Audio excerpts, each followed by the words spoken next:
All right, we're live. Welcome to Aaron After Dark. I am your host, Aaron Mallory, aka MrLetGo. And this episode right here is going to be very emotional. The title of this episode is, hold on, what is it? Freaking actual title of the show. I don't want to get the title of the show wrong. Are Black mothers ruining their children's lives, especially adult lives? This right here is something that a lot of people are very afraid to talk about. So you guys come on, let me do one little thing and we'll get to it because I know people get mad about me stopping and stuff.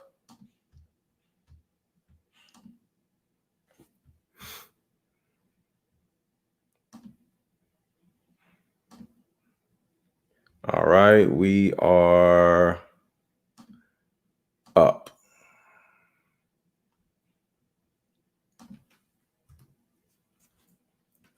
Okay, so everybody say hello coming in. And of course, like the video coming in, like the video. Share this video as you're coming in. And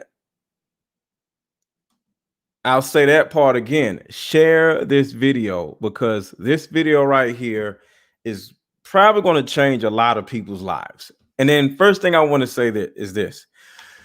We're about to address the elephant in the room, but this is not meant to make women feel bad or anything. So this is not any type of woman bashing or anything like that. You know, the title is the title because it's something that we need to talk about. But overall, this is a sensitive subject. And a lot of people are going to be upset by the title. But once they actually hear what I have to say and what we actually discuss, it's not necessarily going to make a lot of people mad. It's really going to make a lot of people think.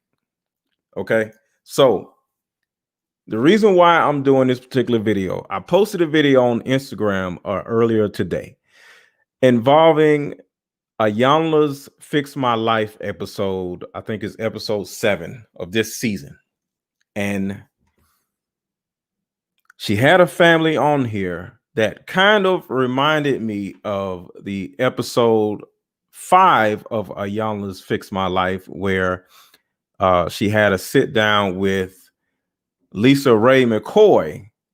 This particular episode was a little bit deeper than Ray's episode, but it was the same situation. It was about a mother and her kids and how her actions or lack of actions literally tore up the whole family.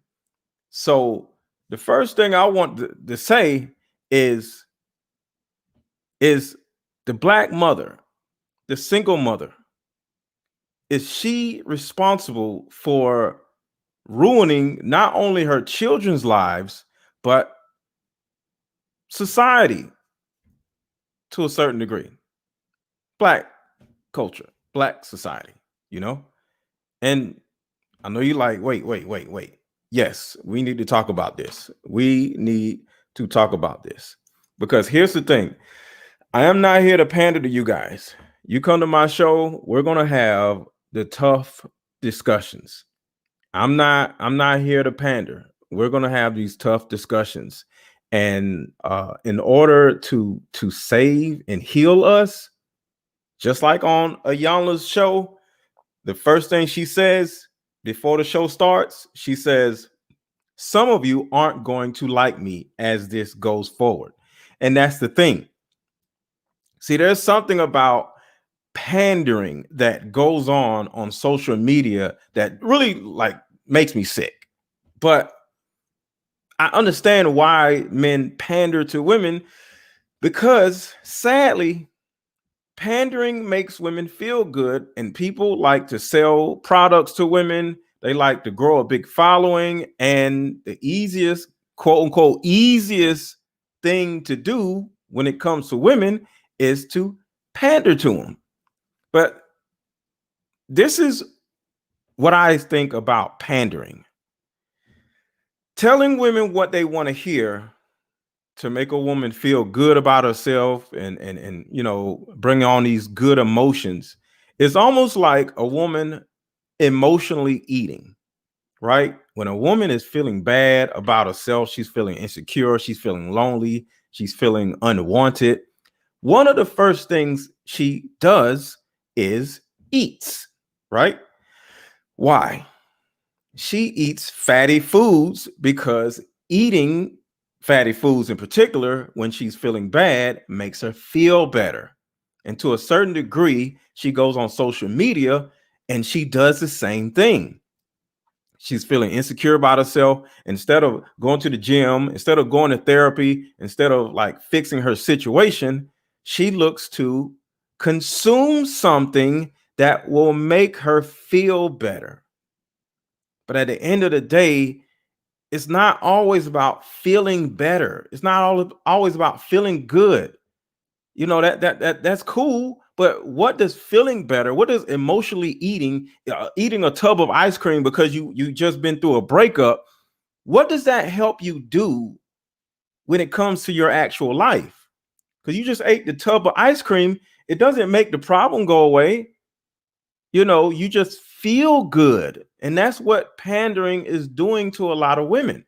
So I just really wanted to let you guys know why I don't pander, because it's not productive. It's counterproductive to a woman's emotional well-being. I don't do that here. But at the same time, this particular topic is going to tick a lot of women off. But I want y'all to know that I'm not here to tick nobody off, but we have to address the elephant in the room. Nearly 80% of Black households are ran by women.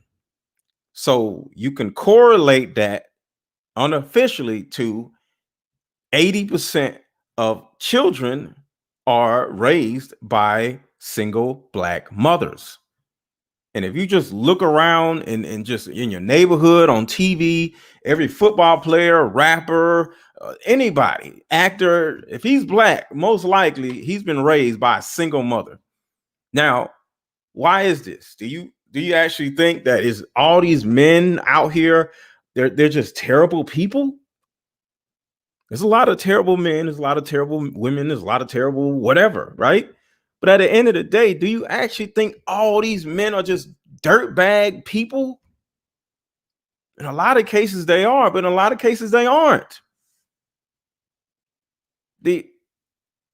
I want you to just look at your life for a second. If you're a single mom or if you're not a single mom, look at your friends, look at your family members, and you'll get to the point where you can easily see a pattern. It's a pattern of Black women deflecting, justifying their behavior, and blaming men for everything that's going on.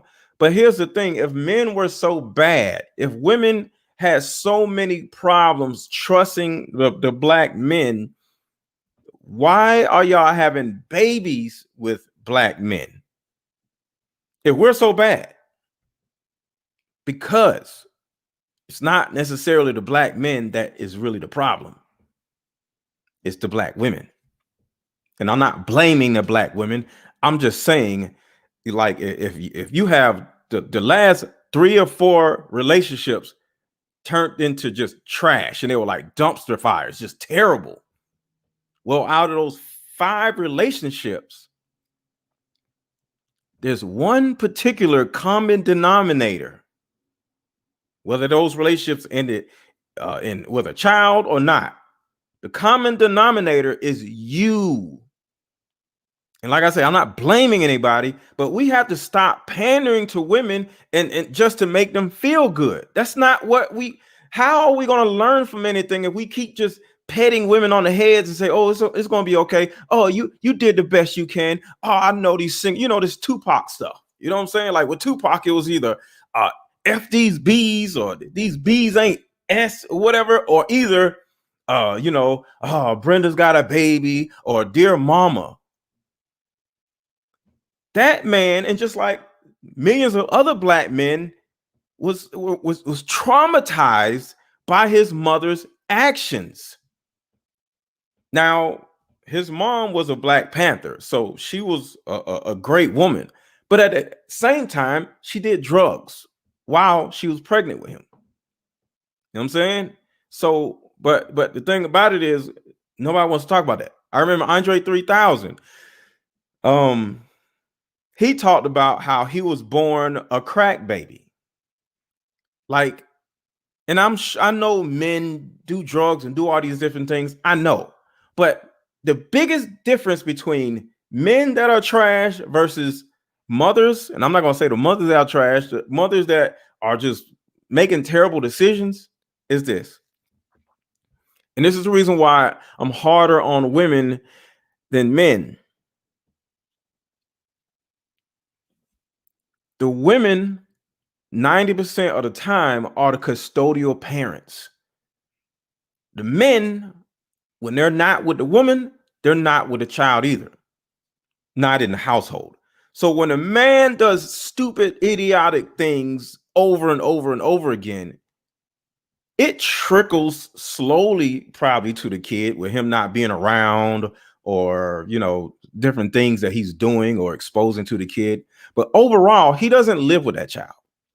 But when a woman does stupid, idiotic things, whether subtle or big, the child is sitting right there watching her. And he or she is bringing in every single thing that mom is doing. Every single thing. Yeah, he's hearing, or she is hearing everything, seeing everything, exposed to everything. And when that woman does this, when she does that, that child has to deal with what comes along, like the after effects of it. So virtually every man you date, your child is dating that person also. Virtually every decision you make, that child is in the middle of that decision also. So at the end of the day, we have to pay attention to what's actually happening in our communities and why it's actually happening. And I'm about to break this whole thing down. So now back to the Iyanla situation. And on Instagram, if you guys wanted to chime in, let's do this. I'm going to drop the link for you guys to chime in on YouTube. Okay.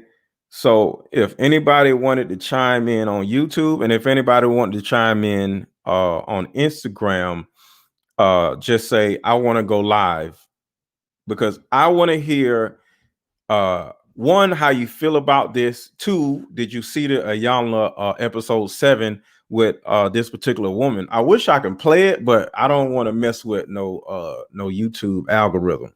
But in this particular video, the woman literally is sitting in front of Iyanla and telling Iyanla that her son is grown, he's married, they have her son has 3 kids.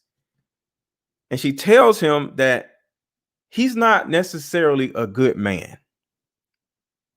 He's not a good man. He's married. His wife is a nurse, RN, and he has 3 kids. He's a good father, and you can look at him. He seems like a very upstanding guy, but for whatever reason, she berates the man, makes the young man feel like he's not enough, and he's doing all these different things, and he's grown. And he turns around and says, at age 6, you told me that I'm always going to put my man in front of you. And I'm like, at the age of 6? Now, at the age of 19, okay, yeah, you can put your life in whatever. But at the age of 6, and the man is like sad, he's looking down, and Iyanla looks over at her and says, you don't regret any of this? Like, you don't feel bad? And here's the thing. The first thing she says is, well, yeah, I understand he feels bad, but what about me? What about how I feel? And the young one was like, yo, you're the freaking mother. We'll deal with how you feel later, because how you feel does matter. But in this particular situation, are you listening to your son sitting there almost crying as a grown father, a grown married man? He's grown, but he's over here about to cry. And she says, well, he hurt me too, but he wasn't dead. And she's just like, yo, you are a constant victim. And a lot of you, or a lot of your mothers, are constant victims. And it's almost like in our society as Black people, you can't say nothing to no Black woman. You can't say nothing to no Black mom. You know, if you go to your mama and say, Mom, you hurt me when I was young. She'll be, boy, if you don't sit down somewhere and go shut up, get out of my face. You go back to the, but Mom, but you hurt me. The first thing, you know, if she actually does sit down and start thinking and breaks down, one of the first things she'll say is one of two things. She'll either say, well, I don't know what you're talking about. I don't remember. What are you talking about? Who? What? When? What? I was I there? What are you talking about? I didn't do that. You're like, yes, you did, Mom. What are you talking about? I don't know what you're talking about. I sit down and talk to women on a normal basis. On a normal basis. That's what makes me different than me and these other influencers. I talk to groups of women daily, not just one, groups of women daily. And I hear the same thing over and over again. Hey, I actually tried to sit down with my mom and she act like she couldn't remember. She was just dismissive. So she just totally either said, I don't remember, or victimized herself like, oh, well, it was because of this or because of that, you know, or the second thing is she literally just throws this excuse over it, like, well, I did the best I could. Oh, you know, I did the best I can. Let me tell you something about doing the best I can. All right, let me drop this in here. Somebody wants to go live. I'll get back to talking in a minute. All right, MG, that's the link right there. Hit the link and I'll bring you on in a minute. So let me go back. Let's talk about doing the best I can, because some of you feel like you're doing the best you can as a single mom. It's a lie. Okay, you're not doing the best you could, because if you did the best you could for your child, you would be married. I'll say that again. If you actually did do the best you could for your child, you would be married. See, a lot of the I did the best I can actually came before you were born, or it came before your child was born. See, it's like building a house. You don't just randomly start building a house somewhere.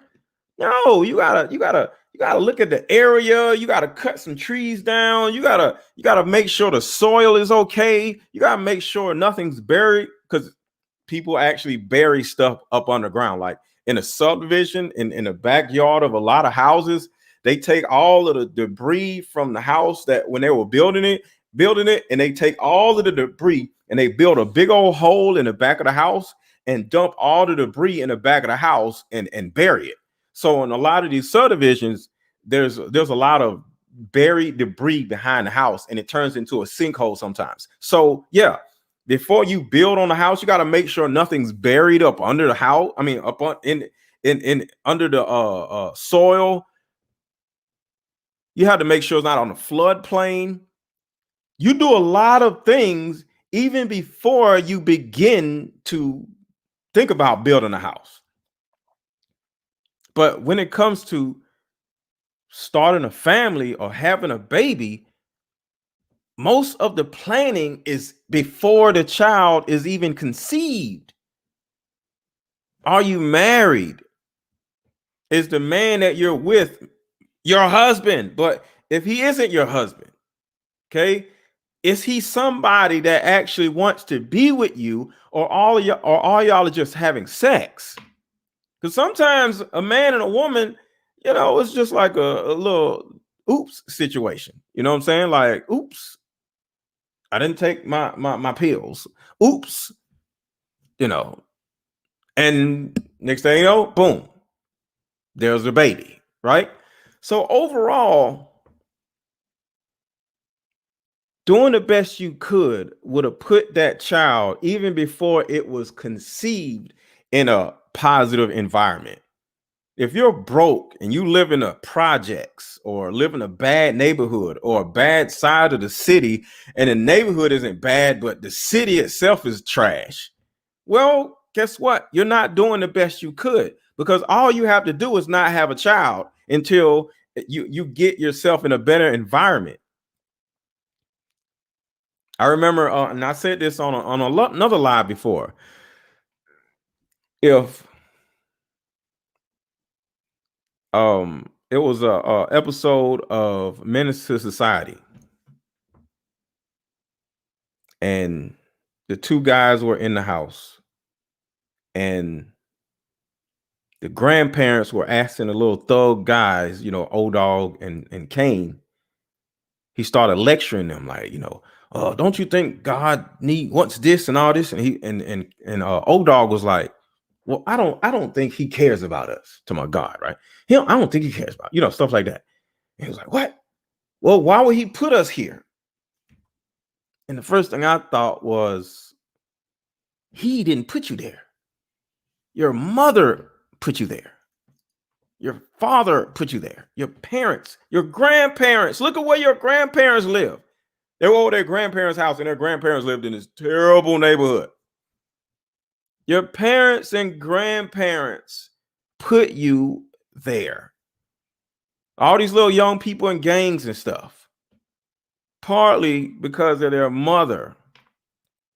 Yes, I did say a lot of reasons why young boys are in gangs, are the source of it is because of their mother. And the reason why I say that is their mother is in gang territory before she had the baby. If you live in a terrible neighborhood, why have a baby? Oh, because you was just doing stuff, right? And the dude never committed to you, right? And things just happen, right? And you just haven't got out of the hood yet, right? Well, if that's the case, you did not do the best you could. And I'm just talking about before the child is born. Black mothers are not taking care of themselves. And then when the child comes, they're not taking care of the child because they're not putting the child in the best environment. And then back to the show, another thing Iyanla asked her, she says, now she's sitting down across from her grown son, and she's saying her son is not a good man, right? So she says, where are you getting the interpretation of a good man? Who is this particular man that is so good where you feel like, compared to him, this good man over here, my son isn't a good man?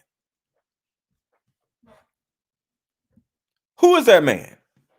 And what who is he versus your son? Because this will give us a good understanding of why you think your son isn't a good man. Because if this man is doing all these different things, donating to charities and saving kittens out of trees and saving people out of, then I may have an understanding of why you think your son isn't a good man. But who is this good man that you're using as a litmus test against your son? This freaking woman says, in my own thoughts.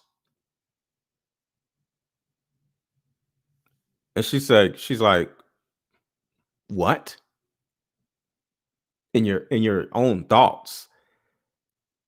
Yeah. So you visualize your son being a good man, but in your vision of a good man, he's not that. She says, yeah. So here's the thing. It's crazy. She says, okay, your son isn't a good man in your eyes. Did you train him how to be this good man that's inside of your mind that you've never seen in person before? But you know how y'all love to, these men are, you're not a real man. Who is this real man y'all speak of? Y'all love to say, these men are little boys. I need a grown man. I need a real man. Okay, who is the real man that you're talking about when you say all this stuff?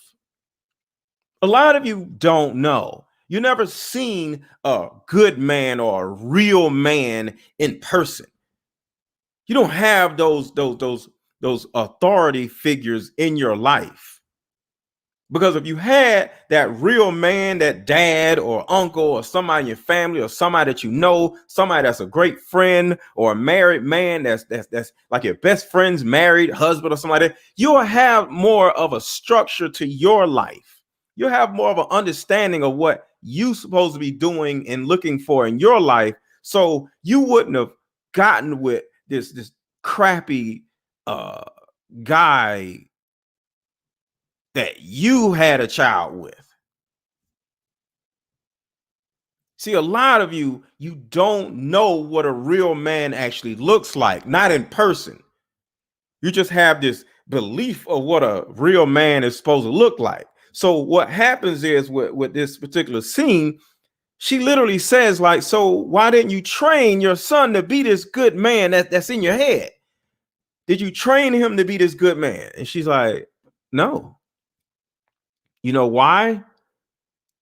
Because it's her imagination. It's almost like having a dream and then waking up and then you try to draw what was in your dream. It's impossible, right? So, in order for a man to be like this good man that you like, if your son or whatever, you want this to happen in your life, you have to see it. You know, because you can't draw what was in your dreams, but if the picture or if the thing that you're trying to draw is right there, now you can like draw, right? Or if you can find a good man, you can trace it. You ever trace something? You kind of like trace around and you can make, and the picture looks almost just like the picture in the book. If you can touch the great man, the good man, that's a different story. But in this particular situation, the woman had no idea what a good man was or a real man was. She just had this fictional thought in her mind. So because you don't know what a good man really looks like, you can't choose a good man. You don't know what they look like. One of the reasons why you guys are always choosing crappy men because you don't know what a good man looks like, feels like, smells like, walks like, talks like, thinks like. You don't know his behavior. You don't know his demeanor.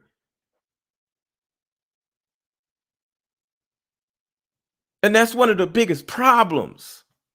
You don't know what you want, but you have this fictitious thought of these men need to you need to help these men. Help them do what? You don't even know. I'll say that again. Y'all run around telling me, you need to help these men, not these women. You need to help them do what? If I had you guys to just give me an outline of what you want men to do, you ain't gonna know. You're gonna say a bunch of random vague stuff. Respect women. Be nice. You don't know. So this particular woman did not know. So she was not able to raise her son to be a good man because she doesn't know what a good man actually is. And apparently, she did not choose a good man to father the boy. You got to remember, the boy has a father, right? We all have fathers, right? Where was the father? Nobody knows, right? They weren't married, right? This is the reason why I say your parenting starts even before the child gets here. So all of y'all thinking you're a good mother, if you're married, that's a step of being a good mother. But if you're not married, you may not necessarily be a good mother. Because part of being a good mother is having your child in a good environment. And the environment is about where they live and who they're around. So if your baby daddy isn't around and he's a scumbag or he's a loser or if he can't keep a job, well, you did not put your child in the best situation possible, which means you may not be the good mother that you think you are. And I'm not trying to beat you down or whatever, but we got to stop with the pandering words. I'm a good woman. I'm a good mother. No, you can be a good mother. You can be a good woman, but it's going to take work. See, we work around here. You come to my channel, we're going to work. I'm not into just saying y'all are good and y'all are this. No, I need work because guess what? I'm not as much as of a good father than I thought I was. No, I'm not a good father. I'm an okay father. I didn't do the best I could because if I would have done the best I could, I would have stayed married to their mom. I would have figured something out.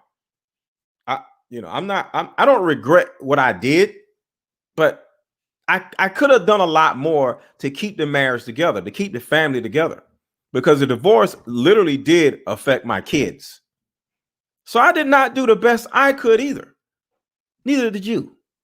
But at least I did get married. My children grew up in a stable, intact household with a masculine father who had structure. My children had structure. My children still have structure to this day. Still in my kids' business. But when you have kids with dudes instead of men, guess what? Your child ends up growing up with no structure. So my question to you is, are you as Black women, including your mothers, are you traumatizing our society? Are you ruining our Black society by spitting out all these fatherless kids?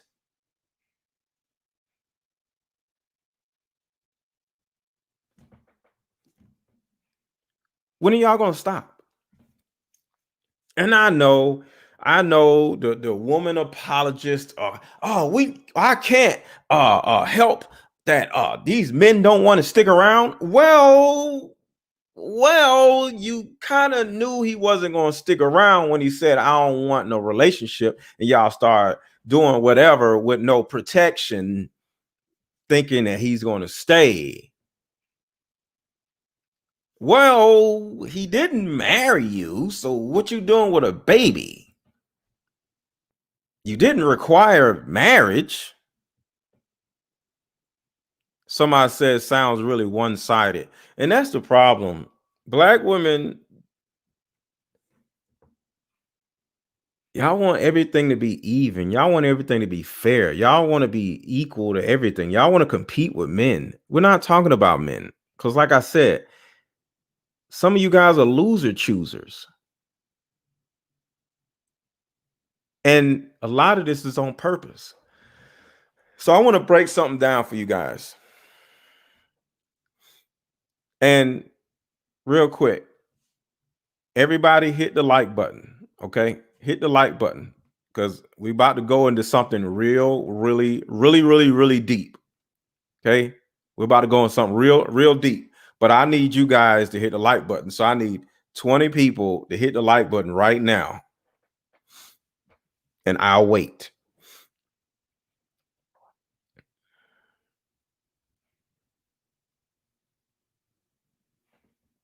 I need these lights to go up. I'm gonna read these comments, and I'll get back to what I was saying and go to how deep we're about to go once these lights come up. So let's get these likes up, and I'll read these comments. Candy Har says you're speaking truth. How is it one side how is it one sided? Read the topic. Exactly. Well, this is a natural progression of Black women. It's always, well, what about men? What about them? Talking about, what about the loser man that you chose? What about him? The dude, he's in your, he's laying on your couch with no job, right? So what about him? I 10 more likes, y'all. 10 more likes. 10 of y'all have not liked this video. So 10 more likes and we'll keep going. 10 more likes. All right. Lafayette Stone says, what kills me is when I hear women say the guy she was sleeping with isn't someone she would marry. Exactly. If he's not worth marrying, why are you still sleeping with? Exactly. That's what I'm saying. This is what I'm saying. And then a baby, and then here's the baby, and then what happens after that? He's a deadbeat.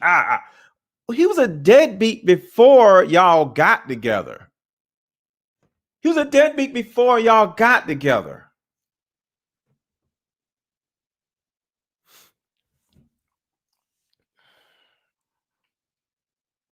All right, a couple more likes, and then we'll move on, because I got I got a lot. We about to get really deep. So come on, a few more likes, y'all. Come out of the chat thing, hit the little X, come down, and it'll be like, dislike. You can dislike it. Just hit something and subscribe to the channel if you haven't. Good job with the right mic repositioning. Better, my dude. Salute. See, I listen. Unlike a lot of you ladies, see, my man, I don't know if it was you or somebody else. My man was like, yo, your mic is wrong, because my mic was like pointed like right there, right? Or it was upside down. And he said you'll get better work out of the mic because there's a side mic thing. So I changed it, So that's the thing. We have to listen to one another. And I don't know him, but at the end of the day, I did it anyway. So that's correction. It's important. Thanks, though, bro. Thanks, bro. It's important for us to take correction from other people instead of getting angry at somebody correcting us. All right. So we good on the likes.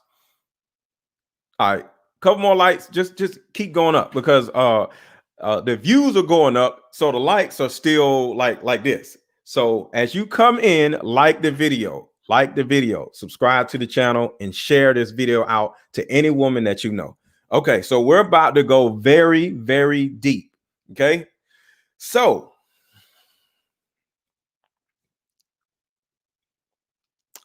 this is going to be deep. Let's talk about the Black mother. Let's talk about the Black mother.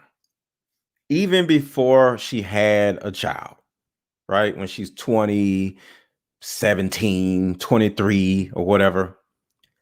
Why does the Black woman want to have a baby? And you see, I said want to have a baby, right? Here's the thing. A lot of Black women,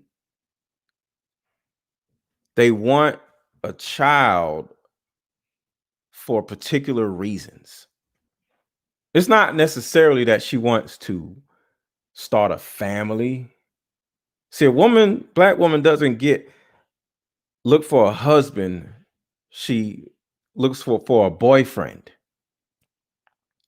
right?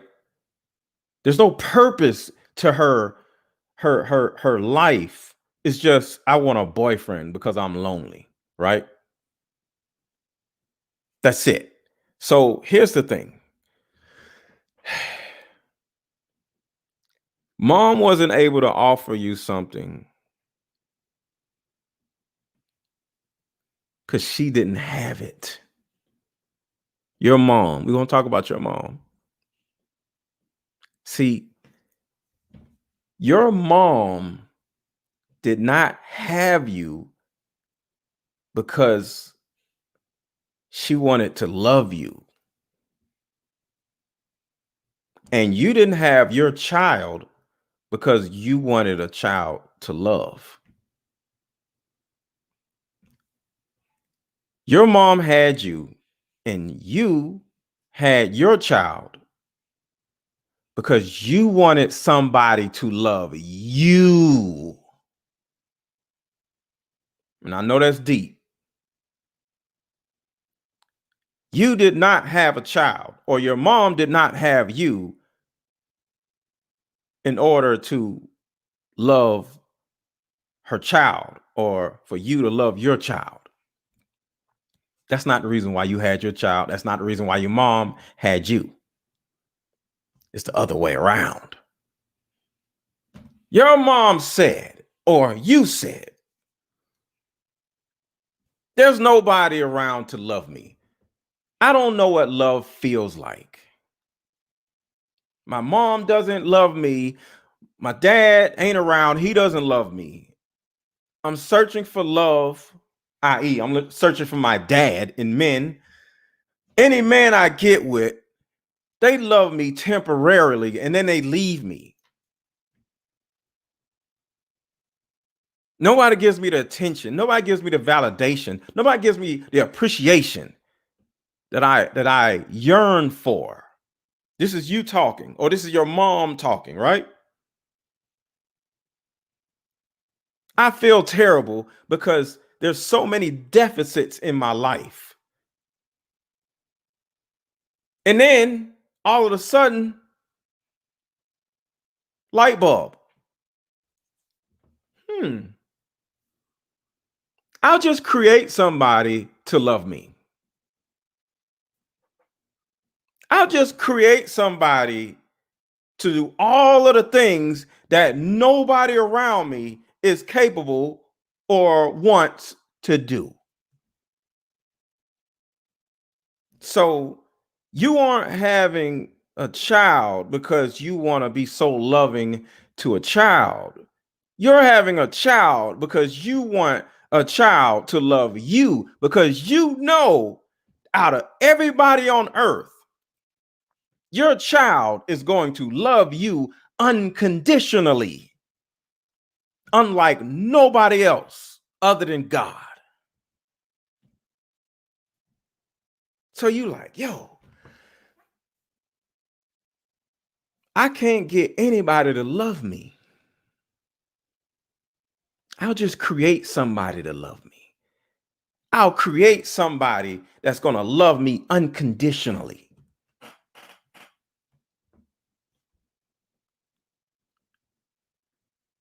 And next thing you know, boop, you have instant love. You have instant attention. You have this instant situation where somebody needs you and isn't going to leave you. This little person can't leave you.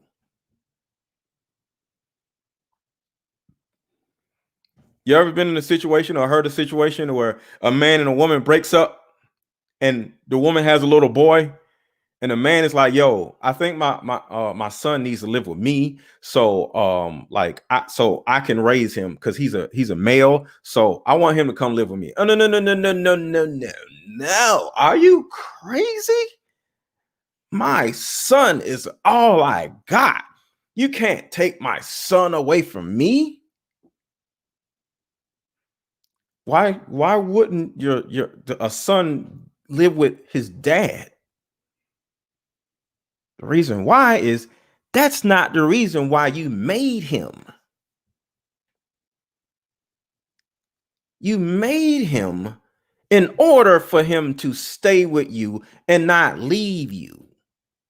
So you're not going to let his dad take him away. No, this boy stays here.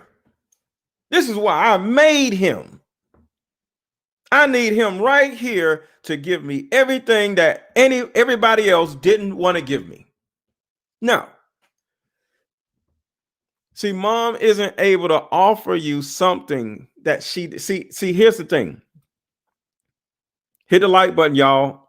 More people are coming. The likes are going low. So hit the like button, y'all. Hit the like button.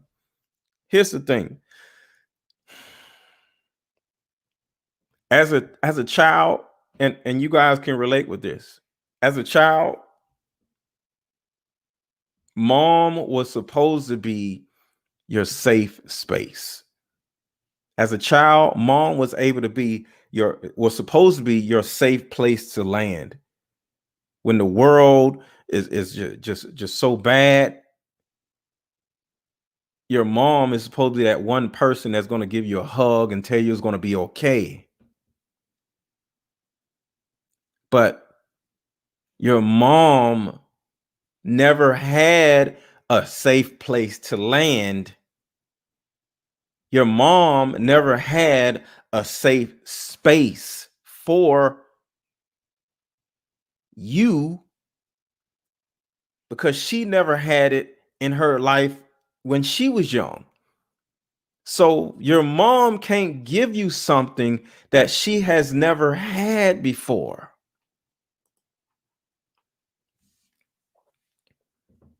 Hey, Chandra. Your mom can't give you that safe space that you long for because she never had it in her life. But like I said earlier, that's not the reason why you were born. You were born in order to give your mom the safe space. See, your mom never had the safe space, but now that she had you, you are her safe space. So she's depending on you to do stuff, but you're depending on her to do stuff, but she can't do it. And guess what? She feeds you, she clothes you, she picks you up from school, because moms do a lot of different things. She does a lot. So you owe her. So there's no argument. So, because in her mind, she has a deficit of a safe space. She doesn't know what that looks like because she never had it. So she can't be something she never had. So she had you in order for you to be her safe space. But you don't know how to be a safe space. You're a kid. So what happens? She starts to resent you. She starts to get mad at you. She starts to look down on you. And you're looking at your mom like, yo, mom, like, hug me, love me, tell me you love me, validate me, tell me you're proud of me. She says no. Why is mom so cold? Or on the other end, if you're a male, why is mom so needy?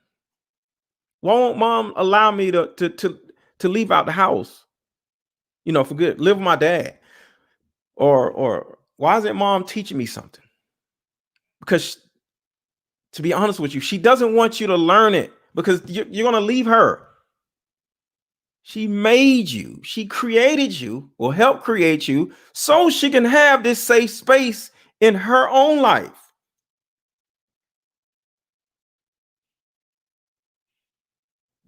But what about you?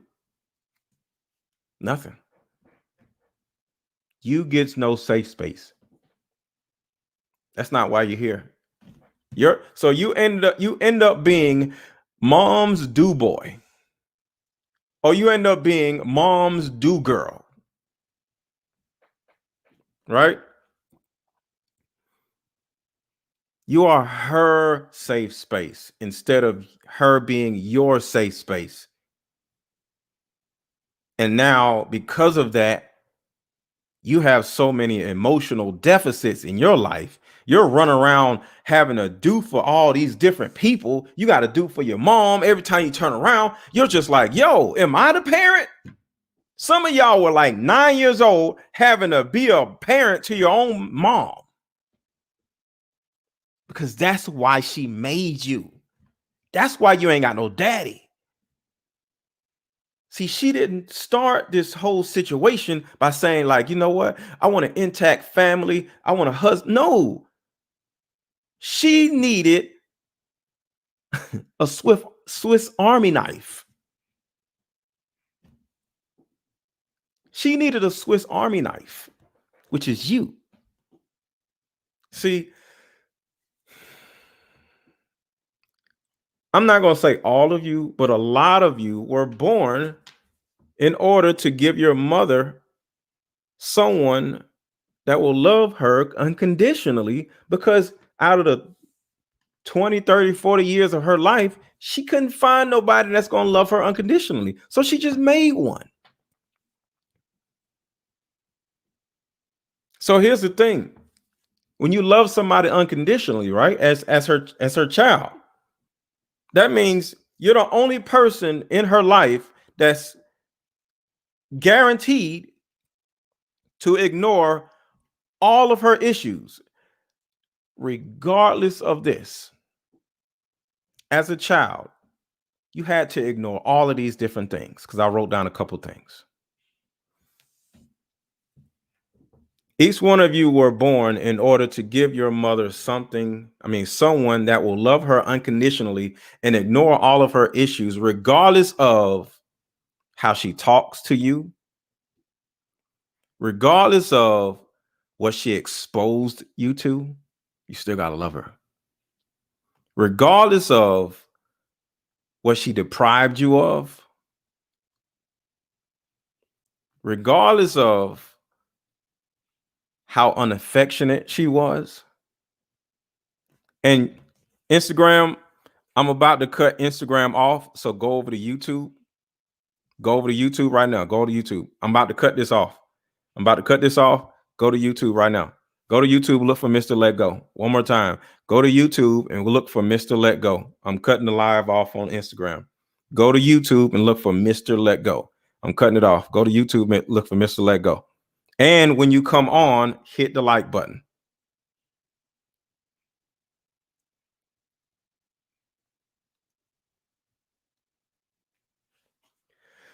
Okay.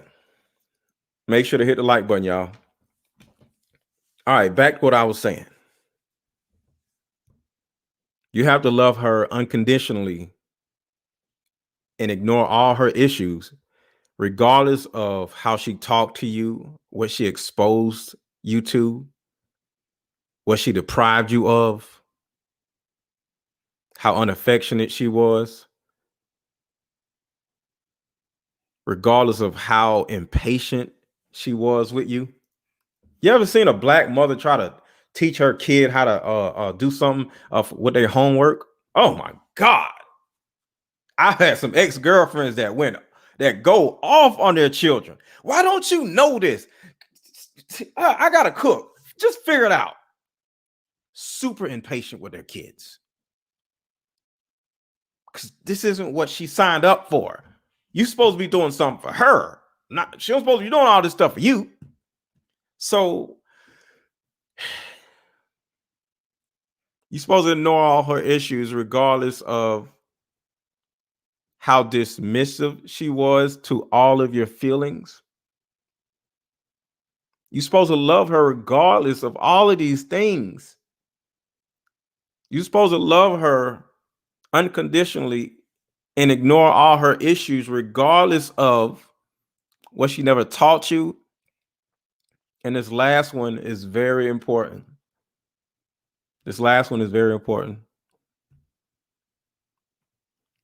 You're supposed to ignore your mom's issues and love her regardless of what she allowed to happen to you.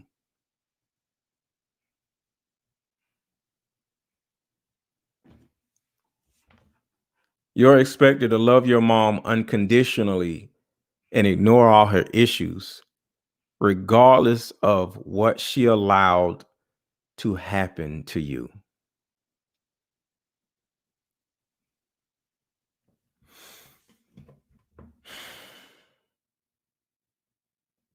It's real. So let's move on.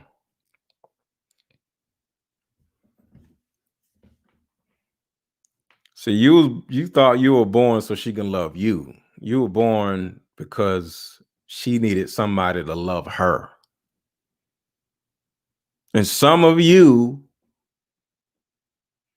made a baby because you needed somebody to love you instead of the other way around.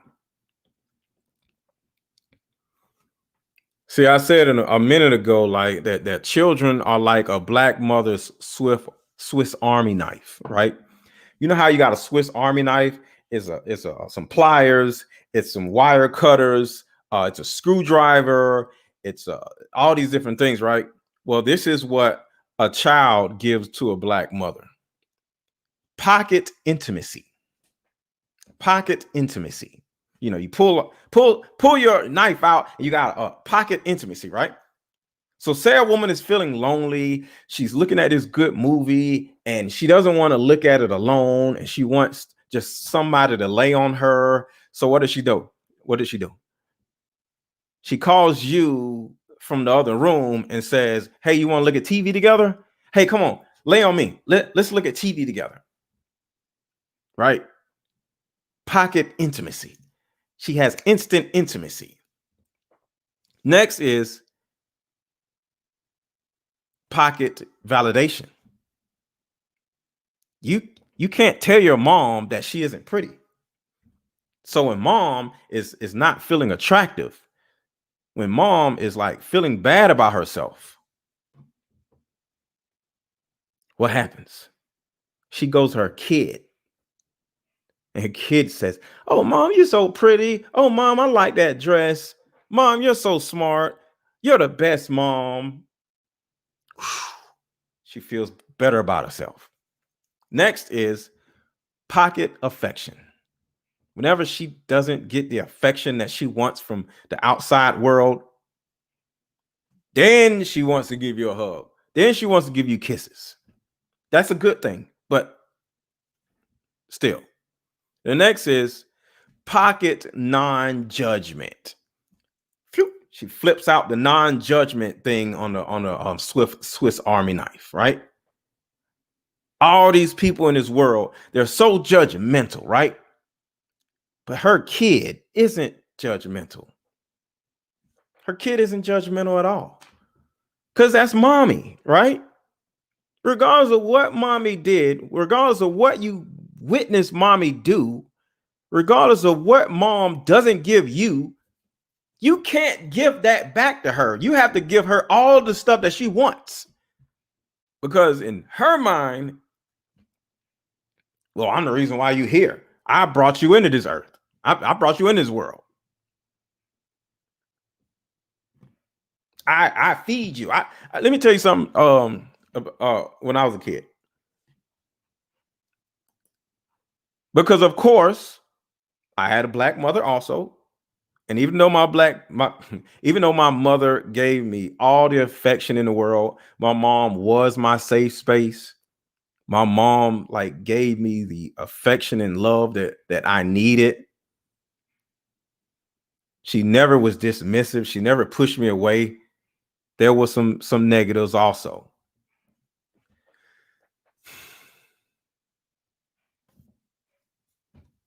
And one of the negatives were I had to just witness my mom do all these, like just mess with all these different guys. And I couldn't judge my mom. So no matter what anybody could say about my mom, I couldn't say it. I couldn't say, yo, mom, you kind of loose out here. Like you a little loosey goosey out here. I couldn't say that. I'm her kid, right? Oh, look, let's get the likes up. Let's get the likes up. Get the likes up. Get the likes up. Get the likes up. Get the likes up. Get the likes up. I'm about to read these comments until the likes go up, but I'm gonna say this. I'm gonna say this one thing, but I need the likes up before we keep going. Okay. But it was one time like we were on Section 8, right? And we were on welfare. We were in projects, right? And one time I went out and I stayed out late, or either I stayed out all night or something with this girl, right? And then my mom tried to go off on me the next day. I think I was like 14, 12, something like that, right? I don't know. I was young. And she said, "Don't come into this house that late or whatever again," right? And I'm like, "Okay." She's like, "No, you need to listen to me." She said, "I keep a roof over your head." And I looked at her and I said, well, remember I say women have children for the parents' benefit, not the child's benefit, right? I said, "Well, Ma, here's the thing. I've been paying attention to all these different things. Our rent was $35 a month. Our rent was $35 a month. And one day I asked my mom, like, yo, mom, why don't you get a job?" My mom didn't want to get a job. She said, "Aaron, well, if I get a job, they're going to raise the rent to $350 a month." Oh my God. Right. So I was like, "So get a job." But she didn't want to get a job. Right. So back to the story. She's like, "I keep a roof over your head." Right. I said, "Well, actually, Ma, that's not necessarily the truth. I actually keep a roof over your head," because that's one of the reasons why she had me.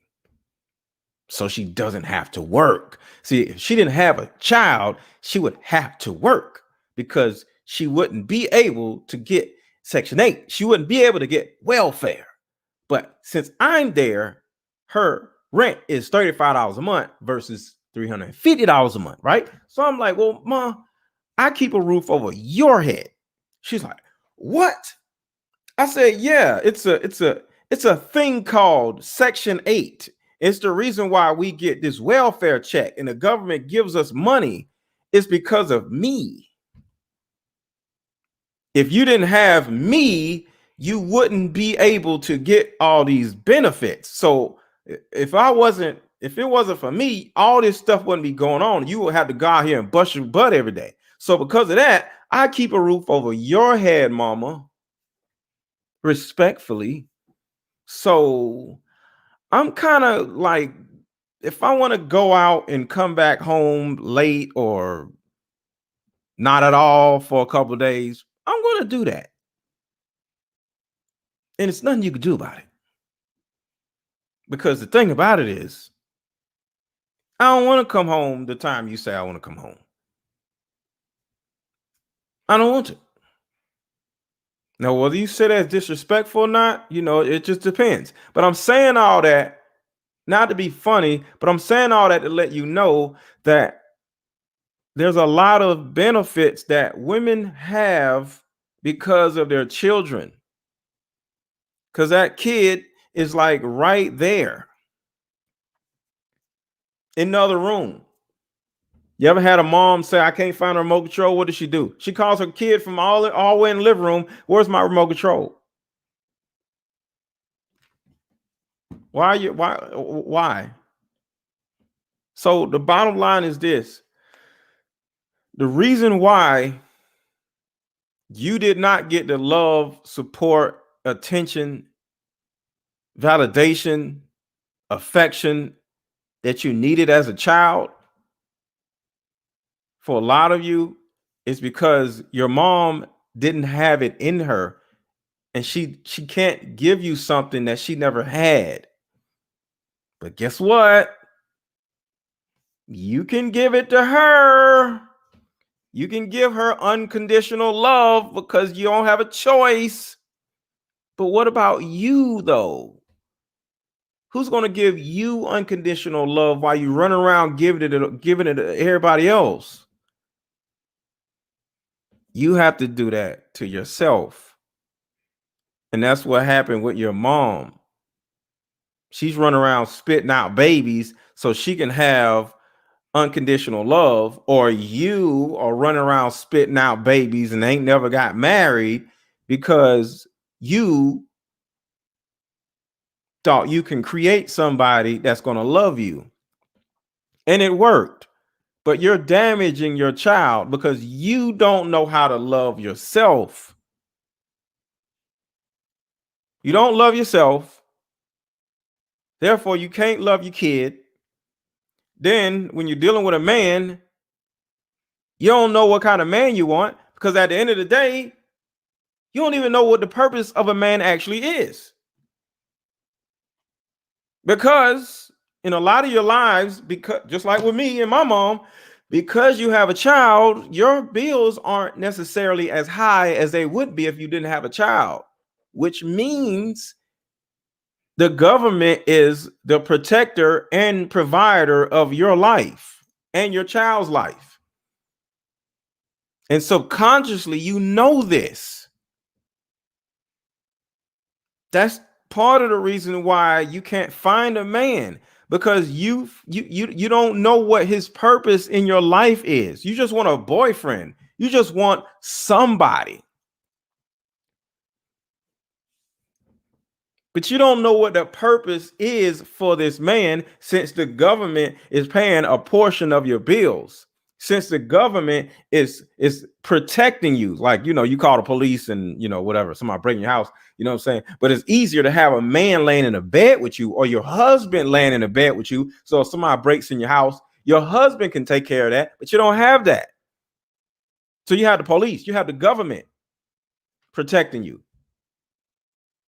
You don't you have a discount on your rent because it's based on your income or whatever. So you don't need a man to provide for you. So the government is taking the place in your life of a man. So now you're so confused on what a man is supposed to do, because you already understand that men are protectors and providers. But overall, if the government is protecting and providing for you, what's the use of having a man? And that's the reason why your child does not have a dad. And that's the reason why you did not have a dad. That's the reason why your dad, if you had one, left your mom, because there was no purpose for him to be there. All right, so we low on likes. So I'm gonna check these comments, and while I check these comments, I need you guys to come out of the chat, hit the little X button, come out, and then you'll see like, dislike, and share. And I need you to hit the like button, and I need you to share this to somebody on Facebook or somebody on your Instagram stories or whatever, so they can hit the link. Okay. So I need you to hit the like button, and I need you to hit the share button, or you can hit the dislike button, but I need you to hit something. So we're going to take a little commercial break, and I need you guys to hit some buttons. Okay. I ain't going nowhere. I'm just going to read some of the comments, but I need you guys, I need 20 likes. 20 likes in the next 15 seconds. So let me read these comments. Maybe if the man was in the home, the woman wouldn't be depressed to the point of summoning your child to bring the remote. Well, here's the thing. Why isn't the man in the house? Did you run the man off? Where is the man? I.e., where is the man? Why isn't the man in the house? The men, see, men have choices and men have options, right? And if you're not necessarily the best option for him, apparently he wasn't, because he didn't marry you. Keyword marry you. It wouldn't be a kid in the other room where you can call to come in and get your remote if you require the man to marry you. Or am I wrong? Why aren't any of you requiring marriage before you spit babies out? What is wrong with y'all? Yes, I heard my sister tell her 5-year-old grandson he's a man. I frown. No, he's not a man. That's the thing. That's what I'm saying. Oh yeah, to the pocket knife, to the Swiss Army knife. Yeah, you have a pocket boyfriend when you have a little boy. Yeah, you just call your little boy, and the older he gets, the more of a boyfriend he looks like. See, this is the reason why she had you, and this is the reason why you had your son. You know how many women out here like, oh, I had a girl. I wish I had a boy. Why do black women want boys so bad? Because they know in the back of their mind they are incapable of keeping a man, and they know the man that they have at some point is going to leave them. So if they make a child and he's a boy, guess what? She doesn't have to worry about not having a man in the house ever again, at least for the next 20 years. That's why so many black women want boys instead of girls. Because here's another thing. When you have a boy and you know that you can't keep a man, who's going to take care of you when you get old? Your son. And this is the reason why so many women and men don't know what they're doing in life, because their mom didn't teach them how to do anything, because she didn't make you for that. She made you for her own reasons. You know how a man might be like, oh man, I wish I had a little boy so I can teach him stuff. Women never say that. I've never in my life heard a woman say, I want to have a child so I can teach her stuff. No, I want to have a child so I can do her hair. Or I want to have a little boy. She's never going to say what she's going to teach her little boy. She just says, I want a boy. Why? Because like I said, her boy is her insurance policy. Because her boy, by the time she gets old, her boy is going to be like 30 and 40 years old. And guess who she can go move in with? Her son. Guess who's going to take care of her? Her son. Then y'all wonder why y'all have so much of an emotional deficit from your mom. That's not the reason why you're here. Your mom doesn't care about you to a certain degree. And you don't care about your child to a certain degree. You need your child to care about you, because it's all about you. Just like in the video with Iyanla, the woman didn't care nothing about how the young man was feeling. She cared more about how the young man was making her feel. That is a normal thing with black women. You don't care about anybody except for yourself to a certain degree. And some of you going like, what are you talking about? I give my all to everybody. Yes, you do. And the reason why you give your all to everybody is so you can get reciprocation. Women are very reciprocal. You're not doing all this for a man or doing all this for your cousin and your auntie, all the people in your family. You're not doing all this out of love. You're doing all this out of reciprocation. You are building up a bank of favors. So when something goes on with you, you're going to expect other people to come to your rescue. So all of y'all thinking y'all so see, here's the thing, and I'm gonna go even deeper with that. The reason why you guys do so much for other people isn't because you care so much about these people. It's because you are insecure and you are codependent, and you have a need to be valued, right? You have a need to be appreciated. So you do all of these different things for like 10 different people just so everybody can say, yo, Tasha is so great. Because at the end of the day, that makes you feel good about yourself. You run around doing all these different things so somebody can value you, because you don't value yourself. That's why you run around doing all this stuff. You don't care about other people the way you think you do, black woman. You do it because you want appreciation. You want admiration. You want to look like you're the best daughter, best niece, best cousin, best mother. Not necessarily because you care. And I'm not saying you don't care about your kid, but overall, there's a lot of agendas that are there that have nothing to do with you caring. And to go even farther, we're going deep tonight. To go, your child having a baby literally just gives you the validation of being a woman. So you didn't have a child because you wanted to start a family. You had a child because your biological clock was ticking. You want a baby. A lot of you had your child, your second child or your first child because you wanted a baby. Not because you wanted a family, because you're a woman. And the one thing that validates a woman to being a woman is to give birth to a baby. Do you see these agendas? But the problem is when you move too fast so you can fulfill all these agendas, what happens to the kid? You're not prepared to raise this kid. You don't have the patience for this kid. You don't have the money for this kid. You don't have a husband for this kid. But you want a kid any damn way, right?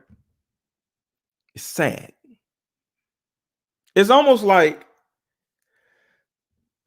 putting a cake in the oven, right?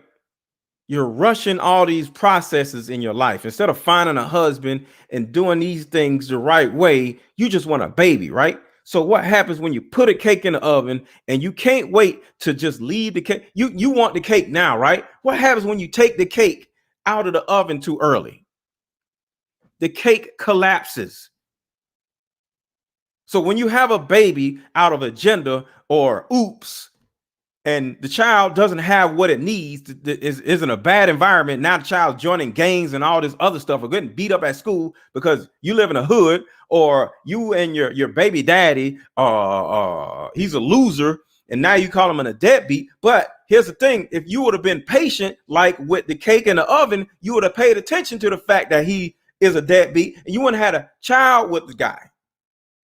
But no, you wanted a baby so bad, so you just moving all fast and stuff. You know how women say, it moves. Things are going so fast.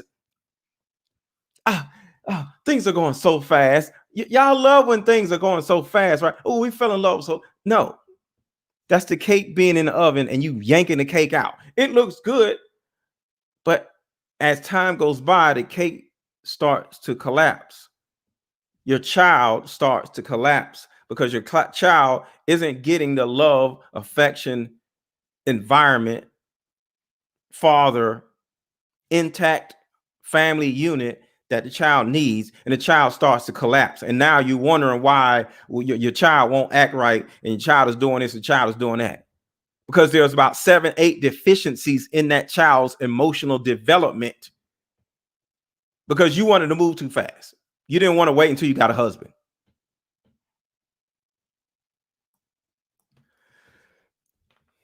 All right, let's get 10 more likes, y'all. We have one. Let's get 10 more likes going. If I was the woman I am now, no kids for me until marriage. It is wrong to have children in the wrong foundation. Facts. In the end, it is the child that suffers. My guy, you are speaking facts. Thank you. I am not here to make y'all women feel bad. I am here to let you guys know that you're ruining all of us. I'm not trying to make you feel bad. I'm just being real.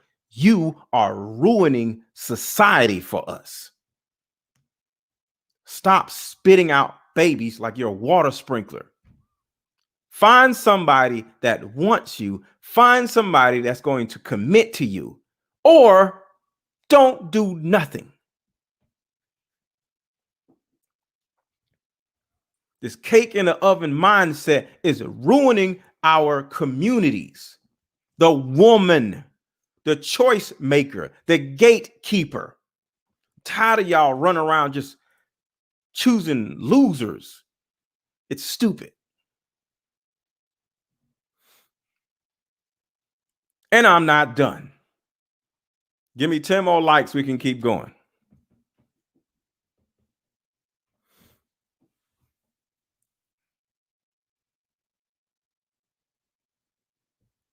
And like I said, if anybody wanted to come on, I'll drop the link in here. If you guys wanted to, male or female, if you wanted to discuss anything we talked about today, if you wanted to just chime in on this, tell me I'm wrong or whatever, just say I want to chime in the comments, and I'll drop the link and we can talk.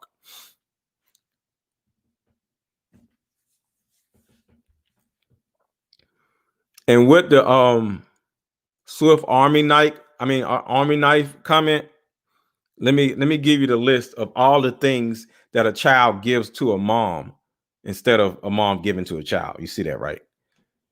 Pocket intimacy, pocket validation, pocket affection, pocket non-judgment, pocket acceptance. Your child has to accept you for who you are, right? Because the child is going to admire you because you're her mom or his mom, right? Nobody else accepts you, but your child is going to accept you. Pocket appreciation, pocket government assistance, pocket excuses. Nobody on earth has more excuses than a single mother. I'm a single mother. See, you can't have all these excuses. Nobody's going to feel sorry for you unless you have a child or two, right? That rhymes. Nobody's going to feel sorry for you until you have a child or two, right? So your child gives you instant excuses. I dropped out. I was in college. Everything was good. But I got pregnant. I had a baby. So, the reason why I don't have my degree is the baby. You know what I'm saying? And then here's the thing. Pocket pity, right? Pocket pity. The child instantly gives you pity from other people, right? I'm a single mom. Look at me. I'm a single mom. Your child gives you a pocket struggle story. You can justify why your life is in shambles because you are a single mom. You can justify why your life is in shambles when you're a single mom, right? It's just so hard being a single mom. Do you see all of the things that your kid is giving you? But what are you giving to the kid? Your child needs you. When are you going to give your kid the affection that your kid gives you? When are you going to give your kid the love, the hugs, the I love yous, the I'm proud of yous that your kid gives you? When are you going to give the patience to your child that your child has no choice but to give to you? Your child can't rush you out the door. Your child can't rush you. You got to go to work. Buy me this, do that. Finish. Why haven't you cooked my food yet? Your child can't do that, right? But let your child move slow on something. Oh, you're going to be all up their butt, right? When are you going to give your own kid the patience that you want from other people? What about your child's struggle story? You got a little boy and he's getting picked on at school. You got a little boy that he's going through some type of depression or he's going through some things. Listen to your child's struggle story instead of you run around telling everybody your struggle story because of your child. Your child has a struggle story. Have you heard it? See, another thing that your child gives you, like a Swiss Army knife, you can just pop it open. Hey, give me this. Your child listens to you. You know, y'all love to talk like blah, blah, blah, blah, blah, blah, blah, blah, blah, blah. Guess what? You can talk to your kid. Your kid isn't going to tell you to be quiet. But what about when your kid wants to talk to you? Do you listen to your kid? You walk around babbling. Somebody at work did like your kid actually cares. But when your kid wants to talk to you about some stuff, boy, sit down. Girl, sit down. I'm busy. I'm on the internet. I'm doing this. I'm working. Leave me alone. Go play. Stay out of grown folks' business. Why can't your child talk to you? So if you're going to use your child, because that's one of the reasons why your child is here, for all of the benefits this child is giving you, how about you give your child some benefits other than feeding them and clothing them and housing them? Which is simply just you're keeping your child alive. And in a lot of your cases, your child is actually housing you because of your child, you have a certain amount of government assistance and you don't have to pay as much as other people. Therefore, your child may be keeping a roof over your head. But when are you going to do something for your child? When are you going to listen to your child? When are you going to validate your child? When are you going to be patient with your child? When are you going to tell your child that you're proud of them? When are you going to listen to your child's struggle story? Your child has a struggle story. Your child is struggling. Regardless of how old your child is, they're struggling right now, and you don't know it. Just like when you were a kid and you were struggling and you didn't have anybody to talk to. You couldn't go to your mama and tell your mom what happened to you. Put a 1 in the chat right now if something happened to you when you were little and you couldn't tell your mom what happened to you. Or when you told your mom what happened to you, she didn't want to hear it and she said you were lying. Put a 1 in the chat if your mom did that to you.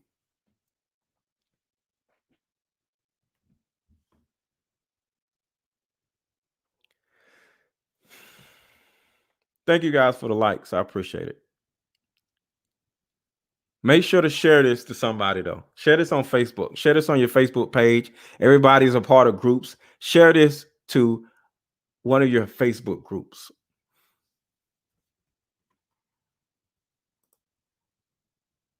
All right, we got some 1s.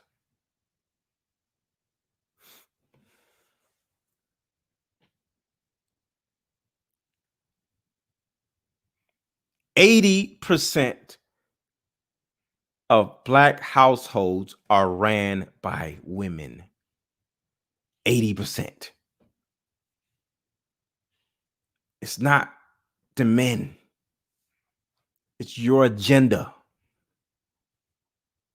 Y'all run around wanting babies so you can get all these benefits. Not just government benefits, but intimate benefits. There's a lot of intimacy coming when you have a child. You get a lot of oxytocin coming into your body when you have a child, regardless of age. And women love oxytocin, just like men love dopamine. Your easy way of getting your oxytocin rush is to have a child.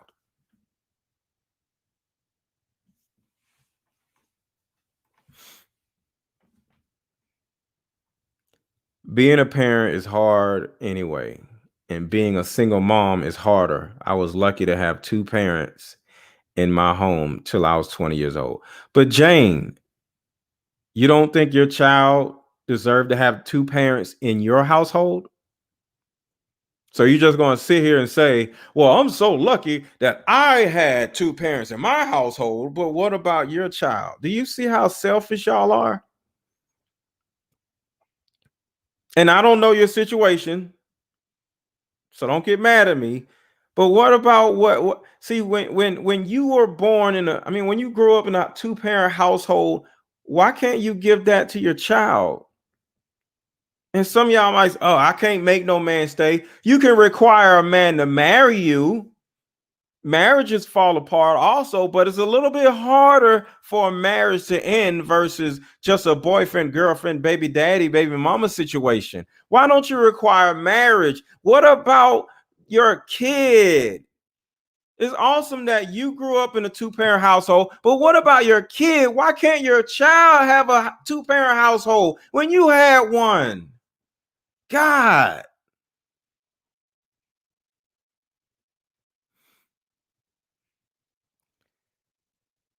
MG says, my wife and I have sympathetic, independent young adults. Okay. Just so you know, anybody being independent is a problem. So if your children are independent, that's a problem, because it takes a village to raise a child. It takes a village to do anything. You know what I mean?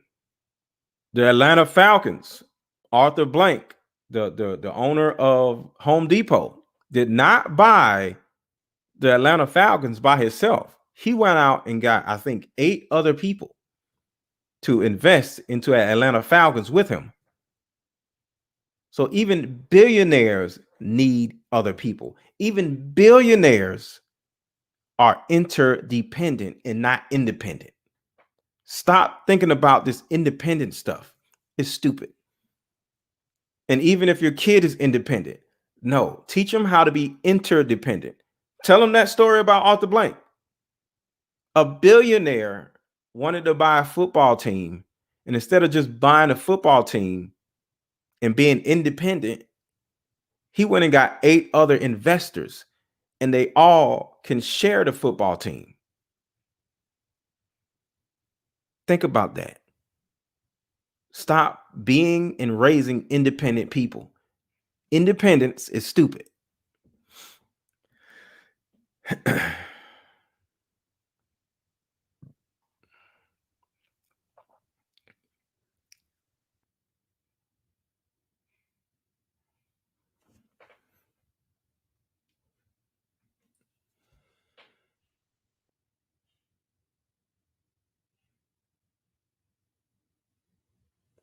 So the last thing I want to say is this. Be a safe space for your child.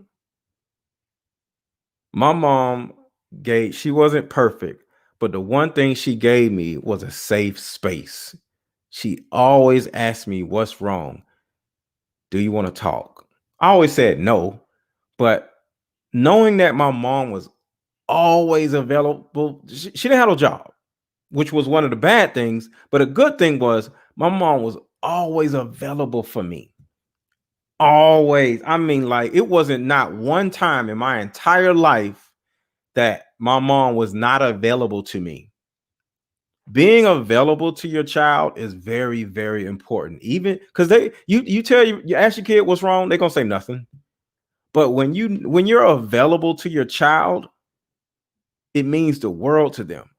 I'm making a point to be available to my kids. I call them, hey, you need something? They're gonna say no.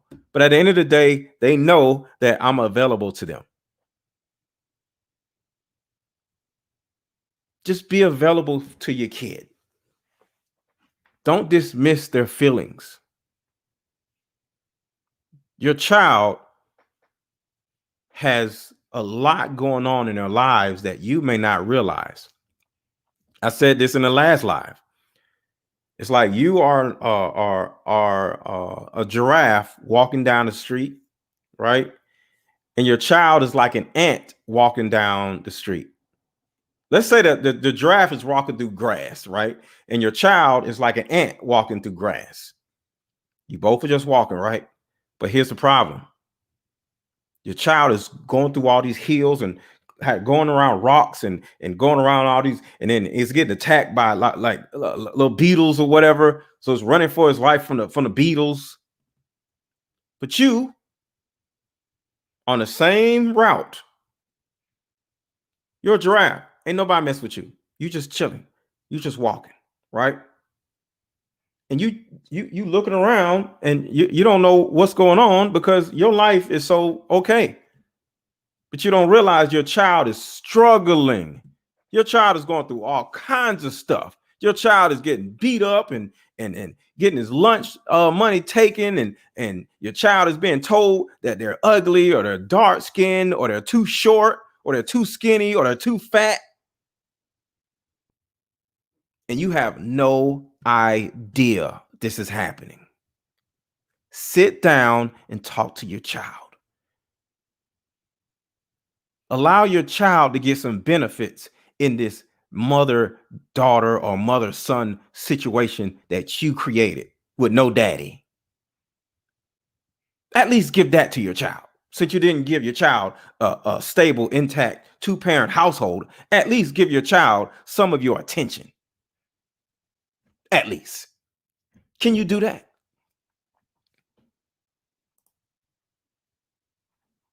I disagree. Independent people, no, I'm not going to talk about independent people. The thought process of independent is stupid and it's idiotic. I'm not even going to read your comment because I'm not going to say your comment is stupid, but the thought process of being independent is absolutely stupid.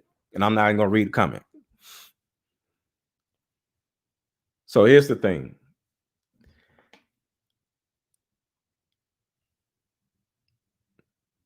Make sure after this video to watch the next video of mine. I did a video about what